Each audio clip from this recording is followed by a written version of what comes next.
Well, here we are at D and G Brewing. You can see it in the background. Hey, Ken. I got to get my mask up because we are socially distancing. We're here to check out a new brew from them. It's a bottle of Belgium Quad that's been done by the assistant brewer out here, Nick Maples, and we're going to find out all about it from him and see whether it's any good. What do you reckon, Ken? Shall we go in? I'm pretty sure it's going to be good. I like what D and G's doing, but yeah, let's get in there. Well, but this is Nick. This isn't Alex. This is Nick, man. The assistant. Let's see if he's been trained well. Let's go.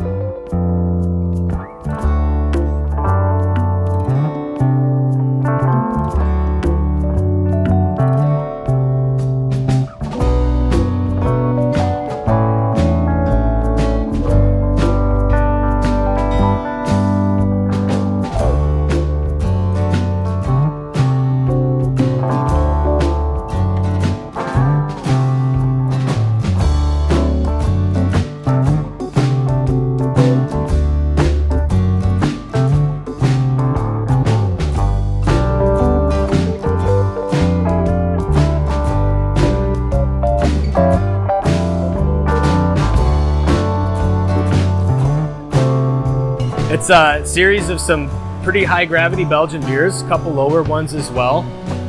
Just trying out the new system and just trying something new for us. We haven't done a ton of Belgian beers quite yet, other than our Galaxy Belgian.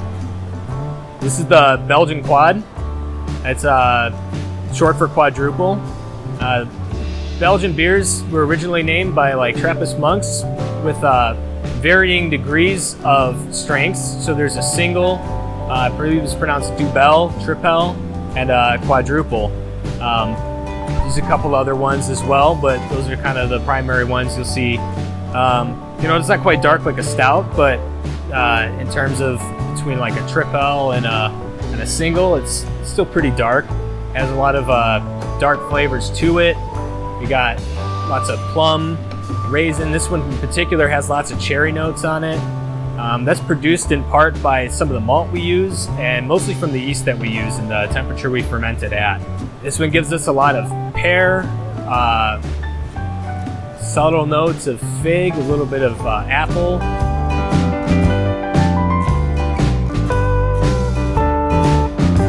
We used Pilsner malt primarily, just for fermentability. A lot of flavors coming through is Special B. That one gives us lots of raisin. It's a really delicious malt. I love using that one. We use some Munich 2. Gives it kind of a deeper malt profile. Munich 2 is really complex. It encapsulates a lot of different flavors in just one grain. Gives us lots of bready, toasty, sweet notes. We used some candy sugar just to kind of bump up that fermentability, give us an extra point of alcohol without really giving us a lot of off flavor, hot flavors or anything like that. And we put a little bit of molasses in this one as well, just to give it kind of a burnt sugar flavor. Right now we're brewing the Belgian Dark Strong Ale. This one's gonna have some dark candy sugar. We got some buckwheat honey going in there as well. It's gonna be kind of our X factor for that one.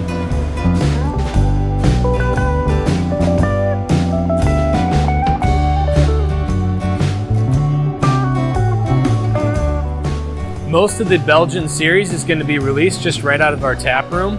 The Belgian Dark Strong, however, is going to be released on our Bottle of the Month Club, along with our barley wine we have planned, and our Brandy Oak Aged Red Imperial Ale.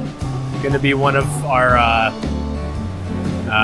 kind of big specialty releases out of the Bottle of the Month Club.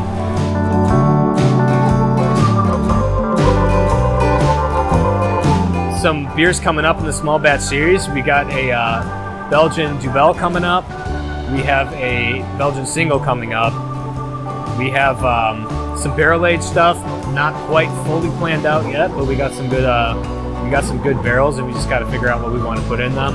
We're gonna be doing a barley wine on this pretty soon as well. We've got a Imperial Stout sitting in the barrel right now, just getting better and better. They can come to D and G Brewing, 303 North 4th Street, for all of our bottle releases. You can keep track of it on our Facebook or Instagram when we're going to be releasing these out of the tap room. Otherwise, a lot of them are going to be released out of our Bottle of the Month program. That's going to be 12 beers over the next year, one every month of these small batches that we're going to be doing. Bottle conditioned. Come on down to D&G. Come try our beers.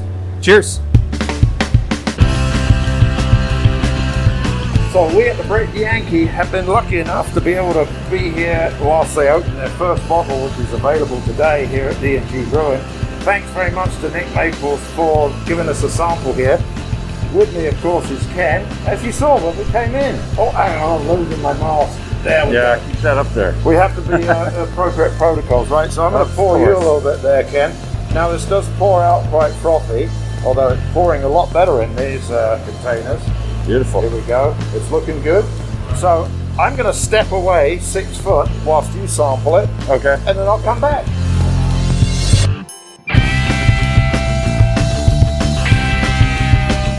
Well, it's got a little bit of haze to it. Not much. It's got a little bit of sweetness, a little malt sweetness, a little bit of that Belgian candy sweetness that you can tell has gone through fermentation, has gone through the boil, and there's been some of that Maillard effect happening. So you get a little bit of fruit note in there, stone fruit. I think this is an excellent Belgium Quad. I don't know what the ABV is. Hang on, let me ask Nick. Hey Nick, what's the ABV? 9.7. 9.7. So there you go. You're going to get a really good beer, and I can feel that heat coming down on this one. That's quite interesting, isn't it? Cheers to D&G. Thanks for us coming down and getting a sneak preview. Right. There we go. Cheers. Yeah, cheers. All right, all the best.